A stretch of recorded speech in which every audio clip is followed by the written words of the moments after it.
Anosmia Awareness Day started with Daniel Shine from New York. Daniel was born without a sense of smell, and only much later in life did he learn more about his condition.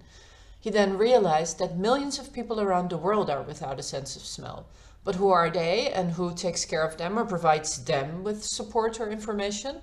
So to reach out to others like him, he started a small event on Facebook in 2012, and this soon captured the attention of research institutes and charities dedicated to smell and taste disorders. That event became an international yearly recurring occasion to raise awareness about the alterations of our sense of taste and smell. It is also about supporting people that experience them. The color red is worn on this day to show support. So some may only find out on Anosmia Awareness Day that there is a name for what they are missing, or that there are sub-varieties that go beyond simple terms of loss or impairment, like parosmia or phantosmia. It can also be a day to find relief that you are not alone, but this day can also provoke anxiety because what does having anosmia mean? It can be a day of frustration because too little is known yet about causes, consequences, and treatment of anosmia. This can also be a day that sparks hope because some will hear of improvements with smell training. And it can be a day of learning, for example, tips for coping with the loss of the warning signals that smell give, for example, about fire or spoiled food.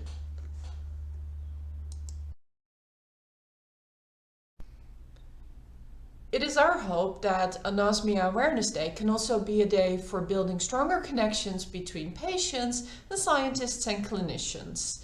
Today in this webinar, we would like to share with you stories of patients and call attention to some of the consequences of living with this invisible and often overlooked condition. So who are we? We are the Global Consortium for Chemosensory Research. And basically we are a group of scientists and clinicians and patients and others interested in the study of smell and taste perception. We came together at the beginning of the COVID-19 pandemic to study the reported smell and taste loss symptoms. This webinar is organized by the Patient Advocacy Committee in our consortium. In that committee there are representatives from multiple charity groups in various countries that exists to help patients with smell and taste alterations. These are some of the patient advocacy groups that we know of and work with. But what you can't see in this beautiful collage of patient groups is that they only cover a relatively small part of the world. Generally, these groups serve patients in specific countries only, and that's because communicating in a patient's own language helps them best, of course, but also because of the specifics of each country's healthcare system. But each of these groups serve patients in their own manner, and each has a lot of excellent resources. The Consortium and the Patient Advocacy Committee work on making some of these resources more globally available. One compelling resource was created by Fifth Sense. In this video you'll hear references to World Taste and Smell Day, which is held on September 14th to call for appreciation for the chemical senses, the senses of smell and taste, that are often overlooked in our daily routines. We think that the stories these patients tell are very important for other patients across the globe to hear. We also think that they are important for any person to hear so they can better understand and support people with this impairment. For this reason, we created translated subtitles in 10 additional languages. We will watch this video with subtitles in Turkish because that is the country where I work and live. But at the end you can snap the QR code with the camera of your mobile device or click on the link below this recording and watch the entire video with subtitles in the language of your choice. Hi, I'm Dia from Colorado, and I am a congenital anosmic. That means I was born without the ability to smell. Now, it doesn't mean I can't taste, it means I can't smell. I am one of those congenital anosmics that can taste. My sense of taste is a pure sense of taste, and I liken it to a box of crayons. So if you were born with the ability to smell and taste, your sense of taste is like the Crayola brand box of 96 with the built-in sharpener in the back. You're the cool kid in school. You got all the colors to taste, all the assortment of flavors out there. I show up with the off-brand box of 12. It's similar, just, different. Hi, my name's Nina and I live in the northwest of England, very close to the English Lake District, and I have a smell disorder called phantosmia. Phantosmia means I smell things that nobody else can. They're olfactory hallucinations. To me they're very real, but to anybody else they're non-existent. Usually it's cigarette smoke, and if I'm sitting in a restaurant eating a meal and I have an episode where cigarette smoke drifts in, it feels very much like I've gone back to the 1980s and I'm sat in a smoking restaurant. Please understand smell disorders when you can smell and taste. They are very real and they are very debilitating for some people. Please enjoy your smell, appreciate it, remember it, and bank your smells. Have a really great taste and smell day. Hi guys, I'm Charlie and I don't have a sense of smell, and to celebrate World Smell and Taste Day, I want to know what's one thing that you wish people knew about their sense of smell and or their sense of taste. So I'll go first. As a non-anosmic, I'm asked all of the time, but can you taste? And the answer is yes, because even though smell and taste are linked, they are different senses and you can lose them separately. And here is a quick tip to help you work out if you've lost your sense of smell and taste or just your sense of smell. What I want you to do is grab some sugar and some salt and take a little bit of each. So take a tiny bit of salt and a tiny bit of sugar. And if the salt tastes salty and the sugar tastes sweet, then congratulations, you have your sense of taste. Taste is made up of multiple parts. So you have retronasal olfaction, which is actually smell, which is where as you eat, odour molecules go to your smell receptors in your nose and you smell your food. So that creates the flavour element of taste. Then you have pure taste, which is what we just tested. And you also have your trigeminal nerve, which gives you all the tinglies when you eat mint or chili. And, it's that kind of feeling. And then also like texture and temperature and all of those sort of things influence how we eat and how we feel about what we're eating. I hope you have a lovely World Smell and Taste Day. And if you do have your sense of smell and taste, please, please, please appreciate it. This week, I want you to take the time to really focus on what you can and can't smell and taste. Maybe try plugging your nose for a meal and see what it's like. But yeah, have a great day. Bye. Hi there, I'm Anthea and I'm a Brit living in the Netherlands. I'm also an acquired anosmic, which means that I used to be able to smell, but not anymore. And I want you to know that the consequences of living without smell and taste go so much further than you can ever imagine. Because not being able to smell and taste food is kind of life-changing in itself. But not being able to smell the people and the places around me can make me feel really disconnected sometimes. So maybe today you want to take a moment and thank your sense of smell and taste for making your life richer and more colourful. Hi, my name's Debs and I'm a congenital anosmic, which means I was born without a sense of smell. Now, most people can't imagine what that would be like, but for some people that becomes a reality when they lose their sense of smell through a virus or a head injury or for many other reasons. Now, for most people that will be temporary, but for some people it becomes long-term or even permanent. And the impact of this on their emotional well-being and their mental health can be really significant. So on this World Taste and Smell Day, I'd love for you to really appreciate and savour and value everything that you can smell and taste. And if you ever come across anybody who doesn't have their sense of smell for whatever reason, think about how you could support them, not just practically, but emotionally too. Thank you. Hi, my name's Mike and I live in the southwest of England and I have anosmia. Anosmia is not generally considered to be a disability, but it does pose quite a risk to a particular group of people as you get older and also whether you live on your own. It's not quite as simple as the fact that you can't taste your food and enjoy it. It's the fact that you can't taste whether the food has gone off and whether it's fit to eat. And also the fact that you're not able to smell things like gas or whether something is burning in the house. And it does pose a real health risk. I hope this gives some understanding of the problem. Thank you. Well, hello people that can smell and taste properly, from somebody who can't hardly smell and taste at all. I'd just like to say you're very lucky that you can. I once did, but no longer do.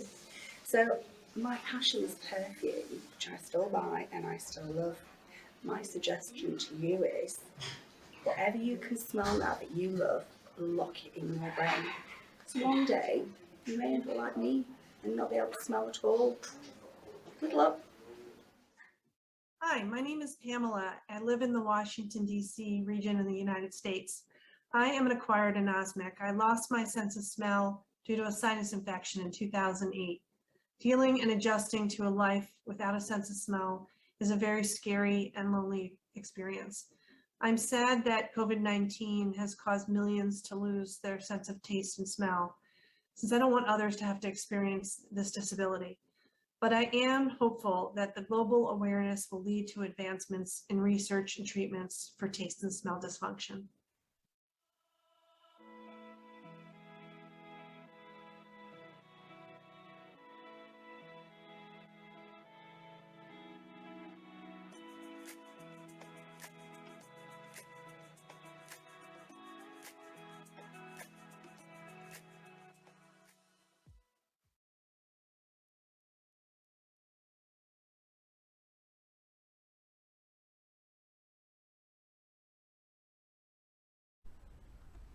Now we will hear from Anna Derico, who is the chair of the Patient Advocacy Committee in the Consortium. She is a neuroscientist turned science writer. She's from Italy and currently works and lives in Germany. Hello, everyone.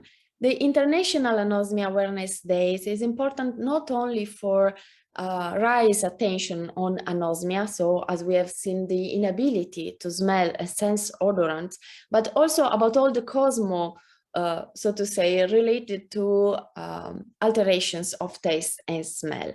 And some of them are very odd and can make people feel really puzzled and not well, so to say. Imagine coffee starting to smell like rotting eggs, or flowers that smells like garlic, or chocolate that smells like a metallic or gas leakage. These are actually called parosmias, and they are symptoms often related to post-infectious diseases, and it's very common also with coronavirus infections. This is why many people are actually experiencing such symptoms. The situation is quite puzzling in a way, because we don't know exactly the mechanism behind the parosmias. There are some hypotheses at the moment, and the fact that it varies a lot between peoples and among situations, and the kind of prognosis that come up after an infection or even after an operations of polyposis, for example, as I said, after coronavirus infections, are very, very varying. What we know is that most likely parosmia happens as a sign that we take it as a positive. This means that usually, typically, people first goes through a total anosmia, and then certainly start to smell and sense something again. Very slightly, maybe just a little bit, not all smells and odorants are back, but something. But then again, certainly they start to smell something different. Roses start, as I said, to smell like onions or garlic, or coffee, it becomes very disturbing. So in all these cases, what happens is that most likely the receptor or factory receptors are starting to regenerate. And this process takes time and is not always perfect. So this means that most likely in these cases, what's happening is that all the pattern of receptors is not fully replenished and recovered. And since the how we smell and how we decode odorants works a bit like a combinatory code with like of little puzzles that goes together, in this case, it might be that some of these pieces of the puzzles are not yet there, and therefore the smell feels a bit odd because it's not fully recognized. Aside this, another mechanism is the wiring of the olfactory nerves and the cognitive connections. This means that it can be also that, let's say, the cabling of the olfactory system is still not properly established. And in this case, again, what happens is that if the wiring is not still properly done, is like having in the a wrong lamp or light lamp in your house. So instead of having the normal bright color or the white color, you end up with a blue light, a red light, or silly light, or sometimes no light at all. Imagine a similar system with odorants and this connection and cabling, rewiring and regenerating. This process takes, unfortunately, time, and is always difficult to say in advance how much it might take. So therefore, it is also important to be patient, to listen to our perceptions, to follow up very tediously in a way, and see how we can adapt, how we can cope with this changing phases of odorants going and coming and changing continuously. And for that, olfactory trainings many times can help to restore and gradually reestablish these connections. So because the symptoms of parosmia are so strange and puzzling, can be very scary. And the first suggestions to patients and people who are living with person experiencing such symptoms is to be patient, not to be scared, and slowly allow yourself to explore your perceptions, to see and realize what are the major triggers in your case, which kind of food, how you can mitigate and find a proper way to eat and to adapt to this situation. And most importantly, as I said, be patient because it takes really a lot of time. So it's most of the time a fight with the time, with ourselves, with our patients, with our acceptance. So this is why it's so important to talk about this, to know the experience of other people. And for that, we are here also to try to help you, to give more informations, and don't be afraid to reach out to us and to ask questions and to share your experiences. In the next section now, our colleagues from the Global Consortium for Chemosensory Research will share more details about some of the recent studies that have been done within the consortium regarding also the parosmia symptoms connected to COVID-19. And we hope that this will give also new insight and some new idea about our current research status. Thank you, everyone. In the consortium, we also conduct research studies, and we have new findings that we would like to share with you. You will hear about this from John Hayes. He is a food scientist that lives in the United States and works at Penn State University. Hi, everyone. I'm John Hayes, and I'm one of the founding members of the GCCR leadership team. In April of 2020, we launched our initial study where we collected data from over 50,000 participants in 35 different languages to assess how acute smell and taste loss might occur with COVID-19.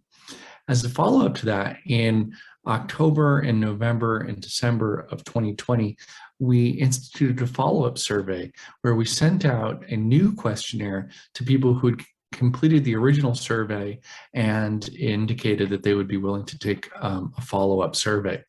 To do this, we actually developed this new survey and we translated it into 5 different languages, and we picked the 5 languages of the 35 for the original survey that had the most total respondents.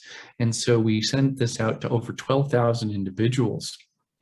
And of those 12,000 individuals, we're very, very fortunate that almost over 3,000 of them, in fact, replied, which gave us a response rate of about 28%.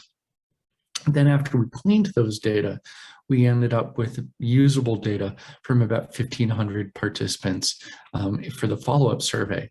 And the follow-up survey, as I said, was sent out after the original had been launched. So the amount of time between the two was variable. So we don't have an exact time slice that's equal for every person, but on average, it was about the median time was about 200 days between the original survey and the follow-up survey. And when we looked at our data, what we found was that of people who completed the follow-up survey, approximately 60% of them had loss of smell, or loss of smell and taste. But what we also found was that taste loss in the absence of smell loss was fairly rare. One of the other key findings that we had was that we found that in the original survey, the incidence or the base rate of parosmia at the first time point was approximately 10% for both parosmia and phantosmia. But when we looked at our follow-up survey, this increased very dramatically. So for parosmia, we can see that almost half of the respondents in the follow-up sample, roughly 200 days after the first survey, reported experiencing parosmia, and about 1 in 4 people in the follow-up survey reported phantosmia. The last thing that we noted in this that's of particular interest is we compared people that were chemosensory long haulers. So these were long haulers that we defined in terms of having not fully recovered in terms of their sense of smell or their sense of taste. And when we do so, we find that if we compare their symptoms between the people that would eventually become long haulers with the people that did not become long haulers, at their initial illness, they had the equal number of symptoms. And that's what we see here in these red dots. You can see that there's the mean values are actually the same, and there's a huge spread. So some people had very few symptoms, some people had up to 14 symptoms, but on average, they didn't differ between the two groups.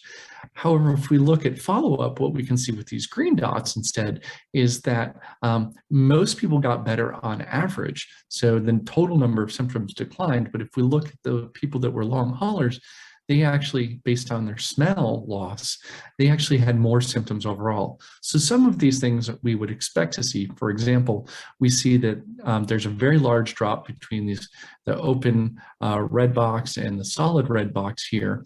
We see changes in flavor dropped off very dramatically over the 200 days of recovery, but we find for the people that were long haulers, almost half of them are still experiencing changes in flavor, the same with changes in smell.